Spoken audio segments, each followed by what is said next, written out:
Kaila Oktaviana. Saya dari 10 akuntansi 3.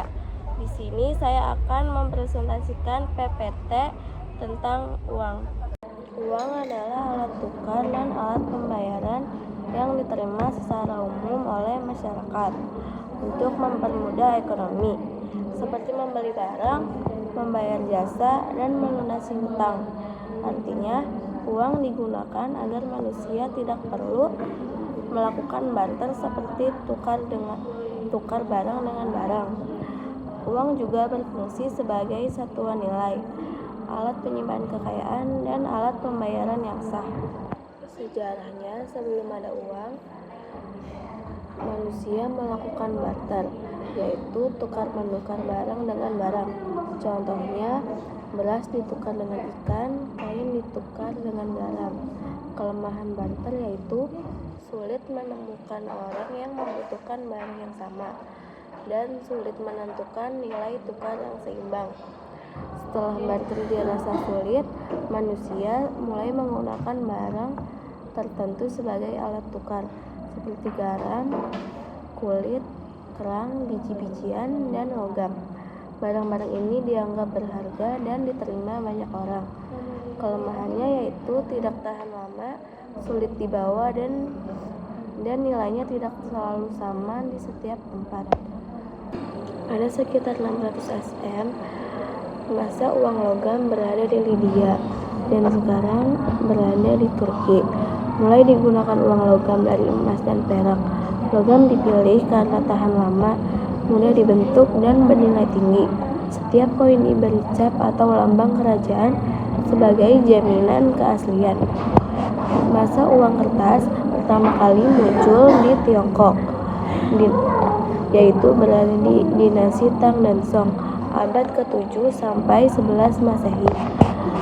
Uang kertas dibuat karena uang logam terlalu berat untuk dibawa dalam jumlah besar. Uang kertas lebih ringan, praktis, dan mudah disimpan. Kemudian menyebar ke negara lain melalui perdagangan. Masa uang giral atau uang bank. Uang tidak lagi hanya berbentuk fisik, tetapi disimpan di bank dalam bentuk saldo. Digunakan untuk transaksi lewat cek, giro, dan transfer antar rekening. Digunakan untuk transaksi besar yang sulit menggunakan uang tunai. Masa uang elektronik dan digital. Di era modern muncul uang elektronik seperti e-money dan uang digital seperti OVO, GoPay, dan Dana. Uang kini berbentuk saldo digital, digunakan untuk pembayaran online tanpa uang kertas atau logam. Lebih cepat, praktis, dan digunakan di era teknologi. Ada 2 jenis uang. Yang pertama ada uang logam dan uang kertas.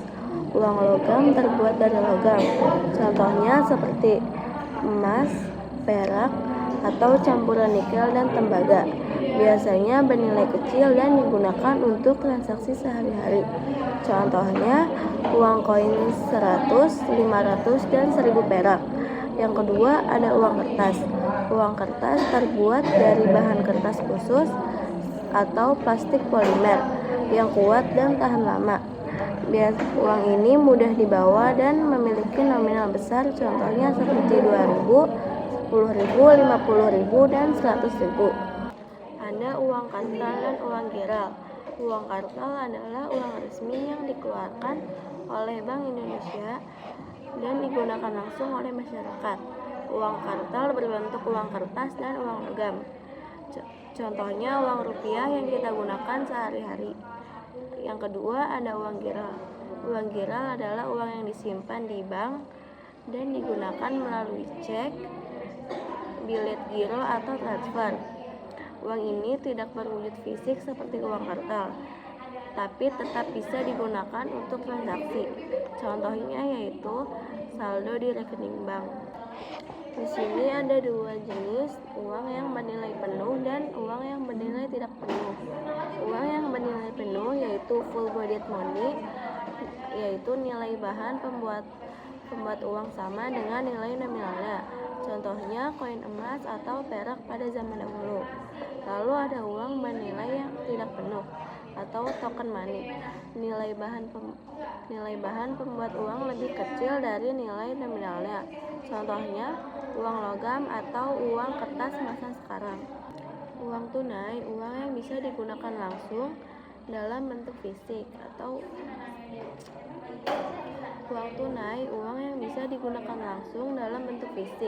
seperti uang kertas atau logam. Contohnya uang di dompet. Yang kedua ada uang non tunai, uang yang digunakan tanpa bentuk fisik melainkan dalam bentuk saldo digital, seperti kartu kredit, kartu debit, e-money, OVO, Dana, dan GoPay.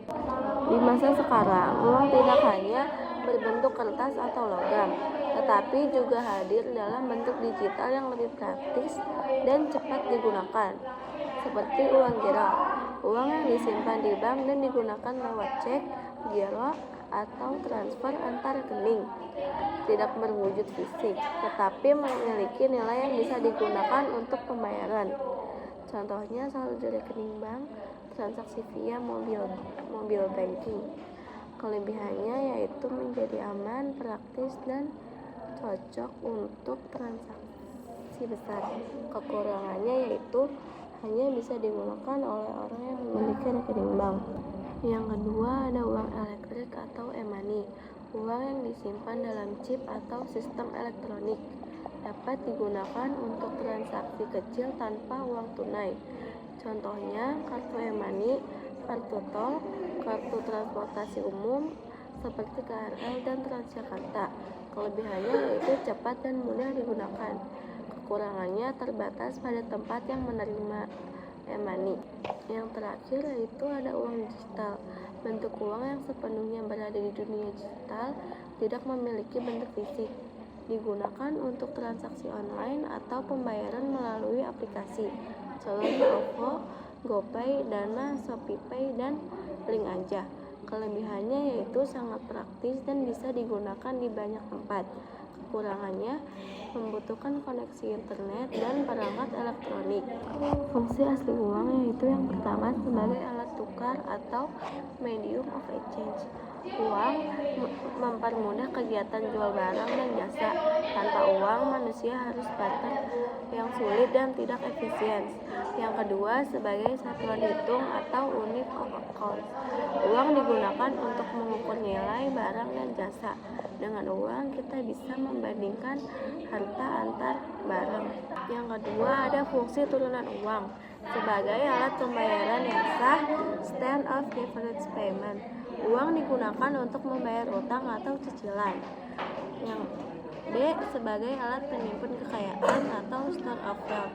Orang bisa menyimpan uang untuk menambah kekayaan atau investasi.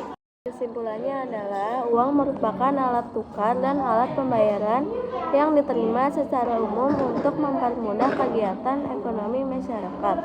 Sebelum uang ada, manusia menggunakan sistem barter lalu berkembang menjadi uang barang, uang logam, uang kertas, uang giro hingga uang digital.